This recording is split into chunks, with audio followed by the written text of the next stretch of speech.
Rare missed layup by Tiffany Hayes. Angel tries to say, ball don't lie. Driving the other way, and Martin got a piece of Reese. Kate Martin just made a bold statement, sending Angel Reese's shot right back to the bayou. In an action-packed game, Martin's powerful block on Reese was more than just a highlight. It set the entire tone. As Martin's undefeated Laces Basketball Club faced off against Lexie Hull and Angel Reese's Rose Basketball Club in the high-energy, unrivaled 3-on-3 league, this moment became the center of attention. So that was the weirdest game of basketball I've ever seen. That was just genuinely the weirdest game of basketball I have seen in my entire life. And it was the Laces against the Rose. But that's not even the craziest part. Something happened with Lexie Hull, the breakout star who sealed the final win for Rose. And it's got everyone buzzing. And don't even get me started on Rose's coaching choices. Was there some stat padding going on again? Oh, and how did Angel Reese get ejected from the game? You're going to want to stay tuned because what went down on that court has left fans scratching their heads. Ready for it? Let's dive in. Better shooting teams here in Miami so far, and two stout defensive clubs. 3-0 Laces, 1-2 Rose, fresh off its first victory of the season. All right, let's talk about Laces. What's wild? The underdogs have officially claimed the top spot in the unrivaled league. Remember when no one gave them a chance before the season kicked off? Well, guess what? They're not just winning, they're absolutely dominating. Laces, awfully impressive start. They shoot the ball well. They boast the top scoring defense in unrivaled. The Laces rolled into this showdown with Rose sporting a perfect 3-0 record, but that's just the beginning. They're not only winning, they're leading the entire league in rebounds, assists, steals, and point differential. Oh, and did I mention they have the fewest turnovers and fouls? It's like they're on a whole different level. Now, you'd think losing two-star players would throw them off, right? With Alyssa Thomas and Jackie Young sidelined due to injuries, most teams would be struggling. But not the Laces. Kate Martin, Kayla McBride, Tiffany Hayes, and Stephanie Dolson are stepping up in a big way. And trust me, these four are playing like a finely tuned machine. It's not just a high IQ group, but the Laces came in excellent shape. Andrew Wade's club has collectively played 350 more professional games than any other club at Unrivaled. They have bought in. Up by 6 without Jackie Young, without Alyssa Thomas. Here's what really makes the Laces stand out: their team chemistry. It's not about individual stars. It's about how fluidly they work together. One opposing coach even called their connection off the charts, and he wasn't exaggerating. These players aren't just passing the ball, they're almost telepathic. Take Kayla McBride and Tiffany Hayes, for example. They've been instrumental to the Laces' success. In their last game against Vinyl, McBride nailed the game winner, with both players scoring over 20 points. And here's the kicker: the entire team is putting up double-digit points on average. The Rose are now 1-3. The Laces are 4-0. The Laces did not have Alyssa Thomas.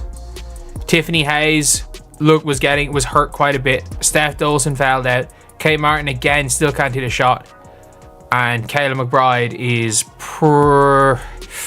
it is between her and Nafisa Collier for MVP. So here's the million-dollar question. Can Rose find a way to stop this unstoppable force? Or are the Laces about to prove once again why they're the team to beat? Because let's face it, right now, the Laces are playing chess while everyone else is still trying to figure out how to set up the board. Now, things are getting really interesting. Rose just snagged their first win, thanks to Lexie Hull leading the charge. But now, they're facing this Laces juggernaut. Will they stick with what worked last time, or will they try something new? And what about Angel Reese? Will she finally step up, or are we in for another game with her riding the bench? A lot of people, whether it's coaches, your coach, other coaches, and even players, have pointed to you as an example of why this is a great format for the WNBA offseason. I mean, what does it feel like for you just to know that you're getting your flowers here and people are recognizing your game and how it fits into this format? You know what they say about revenge? It's a dish best served cold. Well, Kate Martin just cranked up the heat to scorching. Remember that national championship game when Angel Reese and LSU dethroned Martin and Caitlin Clark's Iowa team? And all the drama that came after. Turns out Martin didn't forget. Not for a second. Well, that's much appreciated.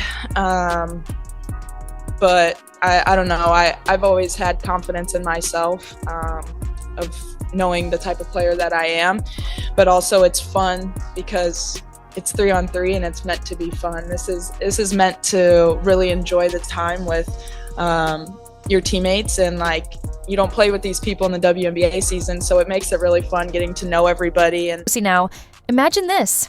Reese thinks she's about to score another highlight-worthy moment. She takes the shot, looking for an easy bucket. But Martin, she had other plans. What happened next was like something out of a basketball. Fairy tale, if that fairy tale had a twist of perfect retribution. And this is just a good push. You see here that she's going to come right through Martin, who gets her with the body. Martin didn't just block Reese's shot, she launched it. That ball flew so far it might have needed a boarding pass to get back to the court. This wasn't your typical block. It was a statement, an exclamation point, a mic drop all rolled into one. Martin was basically saying, "Not today, Angel. Not in my house." But here's where it gets even better. This block wasn't just about defense. It was personal. It was Martin's way of saying, "Remember me? I'm not the same player you faced before." And the fans felt every bit of it. One spectator even joked, "Oh my, Kate almost sent Barbie back to the bayou." Ouch. Lead for Rose. Good hands by Reese. Martin makes him pay. Now, you might be thinking, it's just one play, right? Wrong. This block was a game changer, a momentum shifter. It was like Martin flipped a switch, and suddenly, the entire game dynamic shifted. The Laces, already in control, cranked up their intensity to a whole new level. As for Reese, let's just say she didn't take it too well. The rivalry between these two was electric throughout the game. Every time they crossed paths on the court, the tension was thick.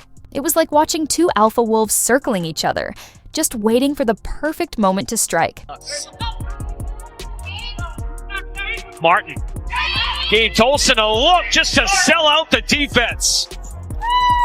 This wasn't just about Martin versus Reese. It was Laces versus the Rose. Even with only 4 regular players, the Laces were showing exactly why they're the team to beat. As for the Rose, well, they were learning a hard lesson about what happens when you underestimate your opponent. Remember when Lexie Hull was the Rose's golden ticket? The player who could turn the game around and lead them to victory? Well, things have taken a bizarre turn, and now everyone's left scratching their heads. So lads, Lexie Hull played again today, and I would have thought after the last game that she played, Lexie Hull was going to be, in with a chance of being one of the, not main players, but like in a good rotation spot for the Rose. Let's take a step back for a moment. Hull just propelled the Rose to their first win a few days ago, scoring 19 points in just 10 minutes. She was scorching hot, uncontainable. You'd assume the Rose would be fully backing Hull after that kind of showing, right? Well, think again. I genuinely thought that Lexie Hull was one of the better players on the floor again today for the Rose, and up until late in the third quarter, she had played 3 minutes. She had played 3 minutes up until late in the third quarter. Like, that's just madness. That's absolute madness, given the circumstances that she had just come back off a 7 or 19 point game, and her team won the game. In their matchup against the Laces, Hull barely got any playing time. Just 3 minutes. And that was only late in the third quarter. 3 minutes. It's like having a red-hot Ferrari in your garage and choosing to take a bicycle instead. This isn't just a head-scratcher, it's a full-blown mystery. Why bench your most explosive player when you're up against the undefeated Laces? What? Was the coach even thinking? The Rose's strategy seems all over the place. One game, Hull's leading the charge, the next, she's stuck on the sidelines. It's giving everyone whiplash. And you know what? That decision might have cost them the game. Without Hull's firepower, the Rose had a tough time breaking through. The Laces' impenetrable defense. I would have thought that, she would be easily getting her 10 minutes most games, and that there'd be no reason why she wouldn't be playing big minutes. But you can see right here, in the end, it looks like she played okay minutes. But up until very late in this game, Lexie Hull was back to warming that bench. She was back to warming that bench. But here's where it gets really strange. Despite Hull's limited playing time, her coach Nola Henry can't stop praising her. Henry said, "Lexie, that's just who she is. That's just what she does. At every level, everywhere she's been, she finds ways to make an impact.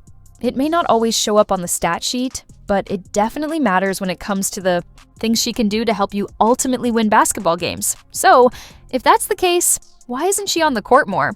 Lexie Hull was the best player on the Rose on the only game that they have won this year. So let me get this straight. Hull's coach thinks she's incredible. She just led the team to their first win, and yet she's stuck on the bench? Make it make sense. This isn't just confusing. It's downright maddening for fans. When Hull finally got her chance, her performance was nothing short of electric. It was like she picked up right where she left off, ready to light up the scoreboard, but instead of letting her go full throttle, the Rose kept her on a tight leash. And she was one of the better players for the Rose down the stretch. But the problem was that she wasn't getting on the court down the stretch. Or until the very end. But yeah, this was a horrible game of basketball. We just got to be honest here, this was a horrible game. So what's really happening here? Is Hull secretly the Rose's most valuable asset, just waiting to break out? Or is there something else going on that we're all overlooking? All right, now let's talk about Angel Reese for a moment, because things are getting intense. You know how she was all hyped? Up for this season? Well, let's just say it's not exactly going as planned. Looks, different combinations. How you approach this is different without Alyssa Thomas, but that also gives you a challenge to approach it with. Imagine this. Reese, the self-proclaimed star player, the one everyone thought would dominate the unrivaled league, couldn't even finish the game against the Laces. Yep, that's right. She fouled out in the fourth quarter. And this isn't the first time she's been benched due to fouls. It's as if she's racking up penalties instead of points. You might be thinking, okay, so she's playing with intensity. What's the problem? The problem is that Reese spent more time on the bench than scoring. She started strong, hitting 4 points in the first 4 minutes. But after that, it was like watching a car sputter out of gas. And remember that logo, three-pointer Reese had been practicing? Cue the footage. Angel Reese is the most unskilled basketball player in the history of basketball, in my opinion. She has no skills. She has energy, she has an attitude, she'll rebound you the basketball. Great. Nothing else. She has nothing. She's got self-awareness. She knows that she's not a very good basketball player. That's why she spends so much time half naked and taking pictures and promoting things that have nothing to do with basketball. Let's be real for a moment. When your self-proclaimed star player is sitting on the bench instead of dominating the court, something has to change. And people are starting to take notice. Jason Whitlock didn't hold back, going as far as to call Reese the most unskilled basketball player in the history of the game. Talk about a brutal take. And now she knows it to the point that even when she's on the basketball court, she's aware, like, this ain't really my thing. Let me get this hot potato out of my hand and to somebody that knows what they're doing with it as soon as possible. You got to see this clip. This is a 3-on-3 basketball game. Angel Reese strips a player at one end, runs down court with the basketball, 3-4 steps ahead of everybody, has an easy layup, and throws it to the girl behind her. You've got to wonder, is Reese feeling the pressure? With all eyes on her, every mistake gets amplified. And right now, those fouls are speaking louder than any highlight reel ever could. It's unselfish. That's unselfish. Come on. She don't want that smoke, Steve. She wants nothing to do with having to shoot the basketball. And I give her credit. It's self-awareness. In the first quarter, Reese seemed ready to prove herself. She was scoring, grabbing rebounds. She was all over the court. But as the fouls began to stack up, you could see her confidence start to waver. By the third quarter, she had 4 fouls and was playing as if she were walking on eggshells.